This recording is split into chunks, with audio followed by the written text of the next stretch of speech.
Hey, everybody, off the Mike Sports Network here. So Sweet 16 is set. Listen, I know a lot of us here on the internet who are not SEC homers. They know who they are. And listen, I'm not going to straight up call myself an SEC homer. Frankly, sometimes I think a lot of the unnecessary coverage and the attention that this conference gets is a little bit ridiculous. We've had this discussion with Alabama in football every year, but I got to call it like I see it.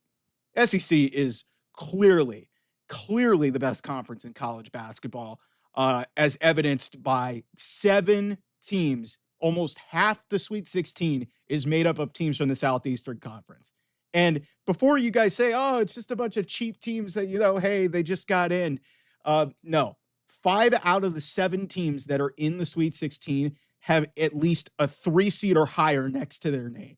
Alabama, 2 seed. Florida, 1 seed.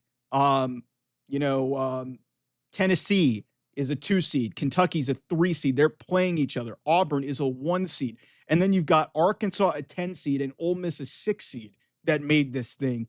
So 7 teams have made it to this round. At this point, the odds are heavily in favor of the SEC winning the national championship. Really, I mean, you could look at some other teams. Houston could potentially be a team that could win it all. They're a Big 12 team, and then Duke being the only ACC team, which is a whole separate issue.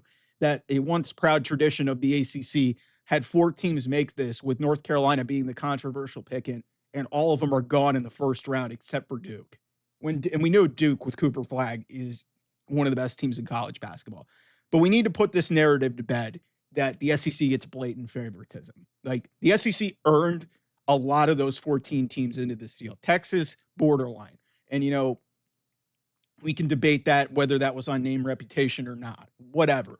But, none of these, like some of those early teams that got picked off, like Oklahoma, Mississippi State, whatever, those teams that got picked off early on in this tournament, that's not a reflection of what this conference is. Like I said, 5 out of the 7 teams that made the Sweet 16 are 3 seeds or higher, which means they were technically one of the 16 best teams coming into this tournament. That is everything that you need to know about how good this conference was. They've got great players at Florida. They've got great coaches. Bruce Pearl at Auburn, and Auburn had all these quad one wins this season. Like, holy crap. Like, I have to give my credit and where credit is due. Because listen, I'm not going to be the first person to tell you, hey, I'm an SEC homer. My guy Aaron Torres is not really an SEC homer, but he speaks glowingly of the conference, and he's one of the big voices in college basketball. But guys, like I said, the numbers and the metrics show this. This is history in the making. Like I said, and they're definitely not going to get all of them through, because Tennessee and Kentucky are playing each other. And some of these matchups aren't favorable, but who the hell knows, man? It's March Madness. There's a ton of brands in this conference. They've invested in the sport, which is really refreshing to see, considering all of the movement in college sports towards football. It's been nice to see the SEC really go all in on basketball, and really, like they say, it just means more. It's not even just a tagline at this point, because they just win games, and they've won a lot of big time games in this tournament. I mean, hey, give credit to Ole Miss, man. And look, yeah, Chris Beard has kind of got a shady past, but hey, he's taken another team to the Sweet 16 as a 6 seed. They beat Iowa State. Iowa State's a good team. Iowa State's a really good basketball team. Granted, they were injured, but still, that's a big time win. Arkansas went out and beat one of the darlings of this tournament in Rick Pitino and St. John's. Like, none of these bursts are cheap at all. Like, Alabama's a great team. They could have been a 1 seed. Florida got every bit they could handle from UConn. Every bit they could handle from the 2-time defending champion UConn. Auburn got tested by Creighton in their second round game. Like, none of these bursts in this is not blatant favoritism. This is nothing. If anything, SEC fans should kind of be mad, because hey, they've got so many goddamn teams in this thing that they got 2 of them facing off in the Sweet 16 in Tennessee and Kentucky, which is just a great matchup in its own right too. So listen, like, we can bag on the SEC for all of, like, the media coverage and the blatant favoritism that they get, in football and all this other stuff.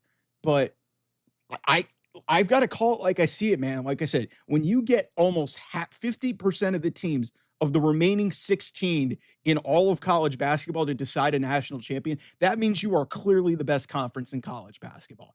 And again, if you wanted to even take it a step further and say, yeah, you know what, hey, some of these teams are guys, 5 of them are in the top 16 according to the committee when they rank this field and when they set this bracket up. So just an unbelievable job, really an unbelievable job by the Southeastern Conference and Greg Sankey and, you know, all the athletic directors in that conference, because like I said, this is just an unbelievable achievement to do this and break a record, which was 6. I think it was the ACC that did it a few years back, but 7 teams and only 2 of them are seated outside of the top 4, which is ridiculous, just ridiculous. So congratulations to the SEC. We'll see how many of those actually get to San Antonio for the Final Four. I'll see you guys soon. Bye-bye.